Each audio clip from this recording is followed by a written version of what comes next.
6 నెలలు అంతరిక్షంలో వ్యోమగామిగా ఉండి భూమి మీదకి దిగినటువంటి ఒక స్త్రీ అంత గొప్పది. ఆవిడ ధైర్యంగా చెప్పుకుంది, అంత అంతరిక్షంలో 6 నెలలు ఉన్నా నేను భయపడకపోవడానికి 2 కారణాలు. నేను అంతరిక్షంలోకి కూడా నాతో పట్టుకెళ్లినవి 2. ఒకటి వినాయక ప్రతిమ, 2 భగవద్గీత. నేను ఎక్కడికి వెళ్ళినా ఈ 2 పట్టుకెడతాను. వినాయకుడు నా చెంతనుండగా, భగవద్గీత నా పక్కనుండగా నాకు అపజయం లేదని చెప్పుకుంది.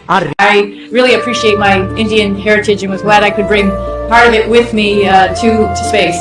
Ganesh has always been in my house. Everywhere I've lived, I've had Ganesh, and so he had to come with me to space, of course. And Indian food, you can never get enough of Indian food. I was so excited to come here to know that I would be eating Indian food, so I had to make sure I had samosas in space with me. Bhagavad Gita, and this last time I brought a small copy interpretation of Upanishad with me. I also brought, along with the Bhagavad Gita, the Odyssey. And I thought that was also quite appropriate to be in space and have those types of things to reflect and read about.